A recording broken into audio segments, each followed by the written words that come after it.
남유다 요시야 왕이 죽던 해에 많은 일이 있었습니다. 아수르의 난폭한 정치와 바벨론의 새로운 중흥과 그 모든 일로 인하여서 혼란스러웠습니다. 거기다가 애굽이 다시 우리가 우리의 모든 권한을 되찾겠다라고 하면서 부흥의 팔레스타인 지역이 완전히 엉망이다라고 하는 표현을 사용할 만큼 혼란스러운 시대였습니다. 이렇게 국제적으로 혼란할 때 그 모든 역풍을 맞는 나라는 오직 하나, 바로 이스라엘 뿐이었습니다. 그 모든 역풍 가운데 이스라엘 백성들이 하나님 앞에서 어떻게 해야 하는가에 대해서 기도하는 사람이 있었죠. 그 한 사람은 성전에서 기도하고 있었습니다. 천사 중 스랍들이 하나님을 찬양하며 선포하였습니다. 그리고 하나님의 영광이 나타나서 온 성전에 연기가 가득했습니다. 만일 여러분들이 그러한 모습을 보신다면 어떻게 생각하셨을까요? 우리는 하나님이 이 자리에 무언가 특별한 이야기를 나에게 들려주시는구나 라고 하면서 기대하며 기뻐하고 즐거워했을 겁니다. 그러나 기도하던 한 사람은 하나님의 영광이 나타나는 것을 보고 탄식하였습니다. 5절 말씀입니다. 그때 내가 말하되 화로다 나여 망하게 되었도다. 나는 입술이 부정한 사람이요 나는 입술이 부정한 백성 중에 거주하면서 만군의 여호와이신 왕을 배웠음이로다 하였더라. 기도하던 한 사람 이사야는 하나님의 거룩한 앞에 선 자신에게 큰일이 났다고 생각했습니다. 하나님 영광을 보고 자신의 죄악들에 대해서 깨달았던 것이죠. 자신의 입에서 나오는 말이 죄로 가득함을 보고 하나님 앞에 나는 죄인입니다 라는 고백을 하고 있는 것입니다. 하나님께서는 이렇게 하나님의 영광 앞에서 자신의 약함과 악함을 보고 낮아지는 이사야에게 무엇을 선포하셨을까요? 6절과 7절 말씀입니다. 우리 화면을 보고 같이 읽겠습니다. 시작. 그때에 그 스랍 중에 하나가 부젓가락으로 제단에서 집은 바 핀 숯을 손에 가지고 내게로 날아와서 그것을 내 입술에 대며 이르되 보라 이것이 내 입에 닿았으니 내 악이 제하여졌고 내 죄가 사하여졌느니라 하더라. 아멘. 하나님께서 천사를 보내셔서 제단 숯불을 이사야의 입술에 닿게 하셨습니다. 그리고 입술의 모든 죄가 사하여졌다라고 하는 걸 선포하셨죠. 입술이 부정한 사람이 하나님의 은혜 가운데 입술이 거룩한 사람이 된 것입니다. 그리고 하나님께서는 이스라엘 백성을 위한 선지자를 찾으셨습니다. 이때 입술이 거룩하게 된 이사야는 하나님 앞에서 이렇게 말합니다. 8절 하반절 말씀인데요. 우리 같이 읽겠습니다. 시작. 그때에 내가 이르되 내가 여기 있나이다. 나를 보내소서 하였더니 아멘. 내가 여기 있나이다. 나를 보내소서. 이 고백이 이사야 선지자의 사명을 감당하는 태도였습니다. 하나님께서 나를 사용해 주시면 됩니다. 내가 있지 않습니까? 라는 것이죠. 이사야 선지자는 서기관들 중 한 사람이었다라고 알려져 있습니다. 어쩌면 다윗 왕가의 사람 중 한 사람이었을 것이다 라는 추측도 하고 있습니다. 그래서 이스라엘의 역사에 대해서 익숙하고 하나님을 섬기는 일에 자연스러운 사람이었습니다. 오늘 우리가 받은 말씀은 이러한 이사야 선지자의 소명과 사명에 대해 말하는 이사야 6장 1절부터 8절의 일부입니다. 1절부터 8절을 다음과 같이 요약할 수가 있습니다. 선지자는 하나님의 영광을 인식하고 자신의 입술의 부정함을 깨닫는다. 그리고 자신의 부정함을 하나님께 회개한다. 하나님께서는 회개하는 선지자의 고백을 들으시고 천사를 통해 제단의 숯을 입에 닿게 함으로 입술을 거룩하게 하신다.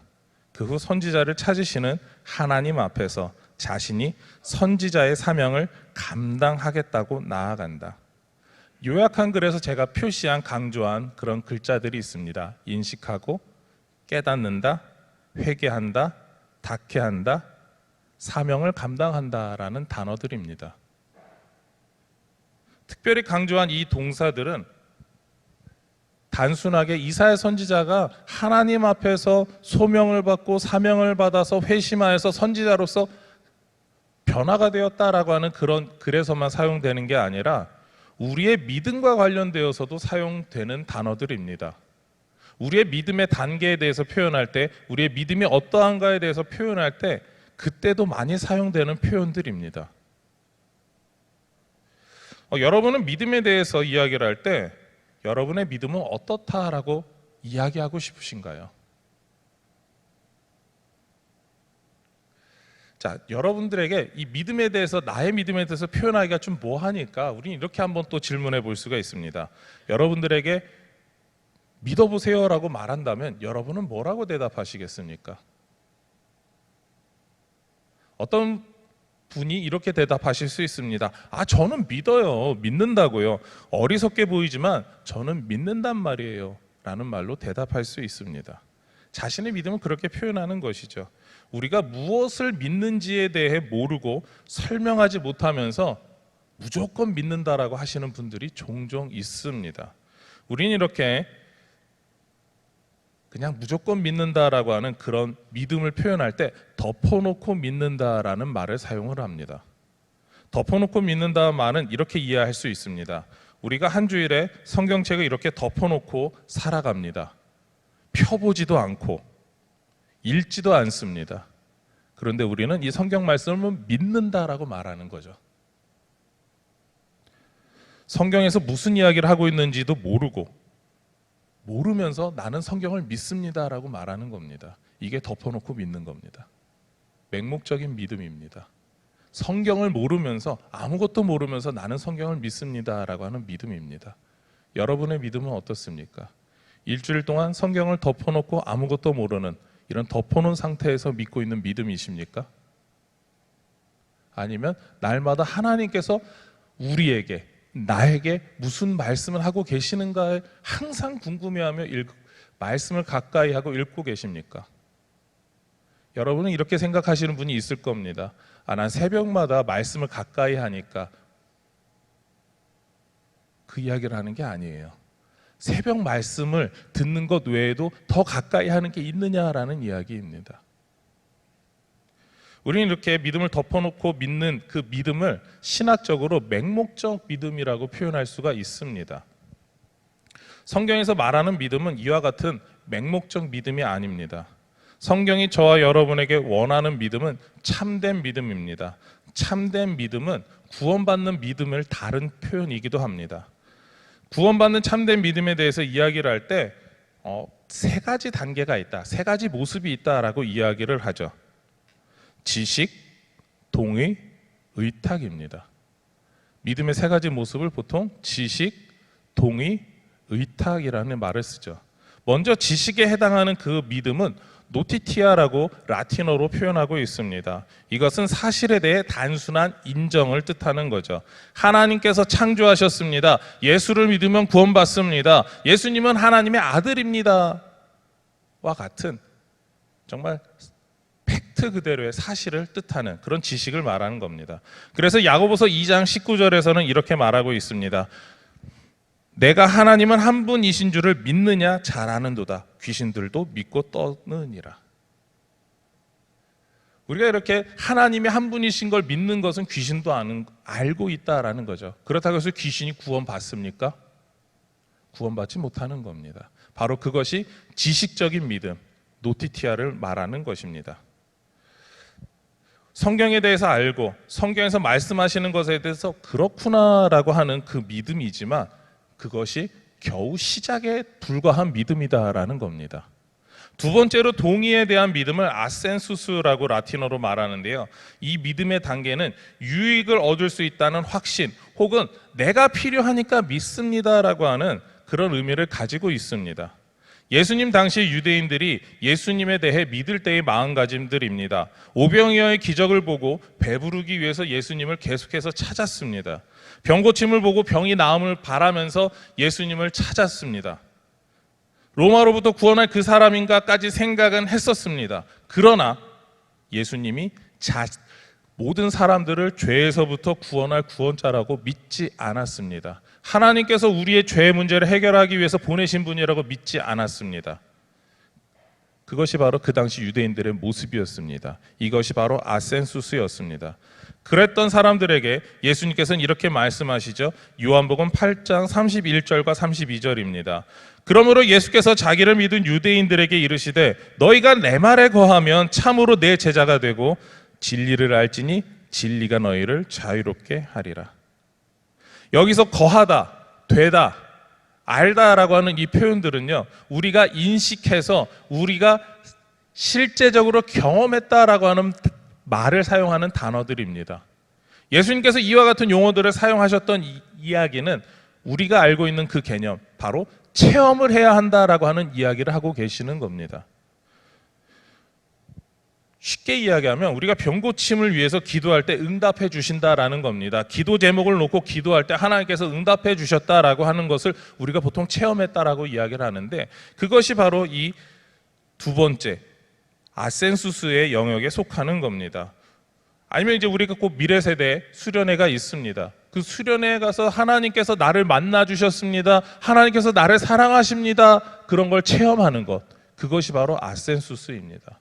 우리는 이 영역에만 이르러도 우리 믿음이 정말 대단한 믿음이 되었습니다, 예수님을 만났습니다, 하나님을 만났습니다, 나는 그런 믿음을 가졌습니다라고 어디서든지 당당하게 이야기를 합니다. 자랑스럽게 이야기를 하죠. 그리고 우리는 우리 자녀들이 이러한 체험을 하기를 원합니다. 왜냐하면 이러한 체험을 하는 것만으로도 하나님과의 관계가 변하기 때문입니다. 하나님 앞에 살아간다라고 하는 신전의식, 바로 코람데오를 갖고 살아가기 때문에 그렇습니다. 그런데 다시 강조하지만 이러한 단계는 두 번째에 해당하는 동의에 해당한다라는 거죠. 여기서 한 걸음 더 나아가야 합니다. 마지막 세 번째는요, 우리도 도달해야 되고 자녀들도 도달해야 되는 그 단계인데요, 바로 의탁의 단계입니다.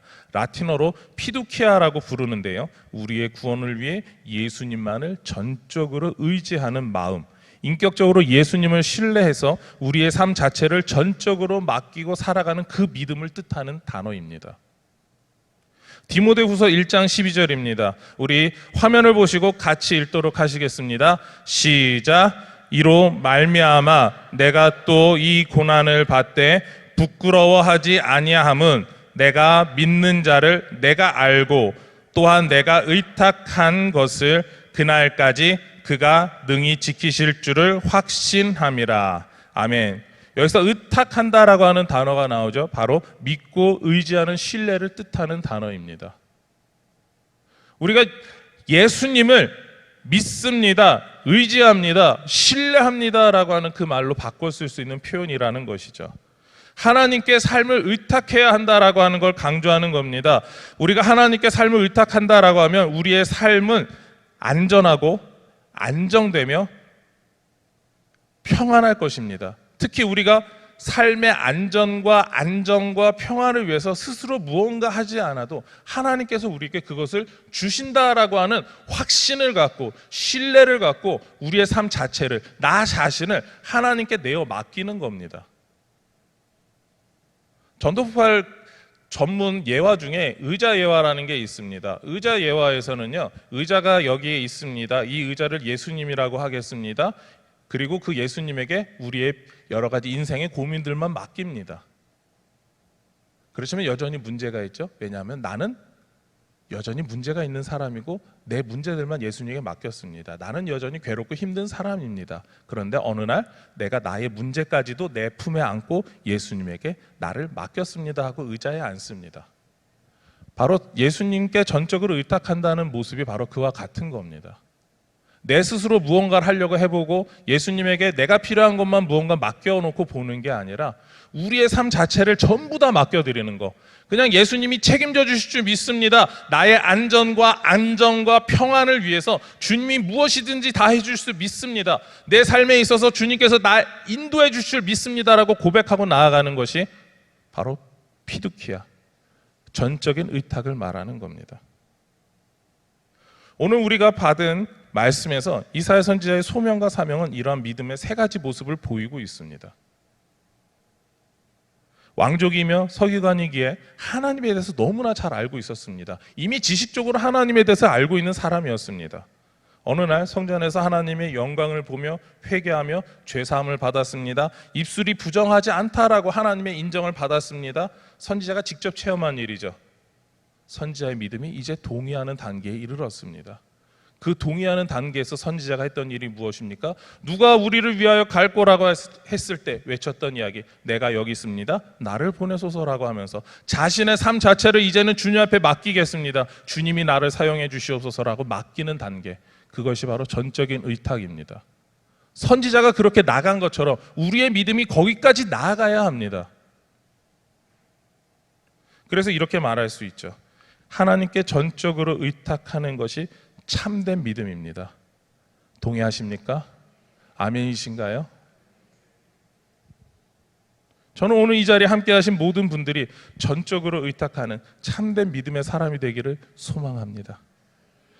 우리는 우리가 믿고 있는 주님을 전적으로 의지하기를 원할 때가 많습니다. 하나님께서 원하시는 삶을 살아보고자 합니다. 그렇지만 외줄타기를 하는 사람처럼 첫 발을 내딛는 것이 너무나 힘들 때가 있습니다. 이 첫 발만 잘 내어디디면 그 다음서부터는 일사천리로 풀릴 텐데, 조금 더 이야기를 한다면 하나님께서 우리에게 예비하여 주시고 지금 주려고 하시는 그 복을 우리가 당장이라도 받을 수 있는데 우리는 그 믿음의 첫 발을 내어딛기가 너무나 힘들다라는 겁니다. 왜냐하면 우리는 여전히 하나님께 우리의 삶을 믿음 가운데 전적으로 의탁하지 못하고 있기 때문입니다.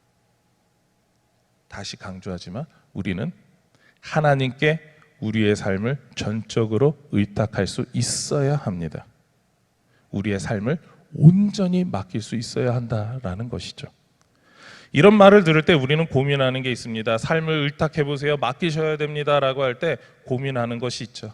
두려움을 갖게 됩니다. 손해가 날 것만 우리는 먼저 걱정하고 있습니다. 이렇게 고민하고 두려워하고 손해라고 생각하고 걱정하는 것, 그 모든 것을 우리 주님께 맡겨야 되는 겁니다.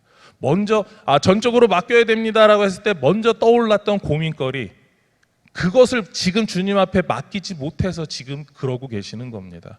그 믿음이 없기 때문에 믿음으로 주님 앞에 맡겨만 드리면 주님께서 모든 것을 이끌어 가실 텐데, 맡기라고 하니까 떠오르는 이거, 나 요거는 못 맡기겠는데요 라고 하는 그 문제가 우리의 삶을 하나님 앞에 온전히 나아가지 못하게 하는 겁니다. 여러분에게 가지고 있는 그 문제는 무엇입니까? 무엇이 여러분이 하나님께 전적으로 의탁하는 그 온전한 참된 믿음 가운데 나아가는데 방해하고 있습니까?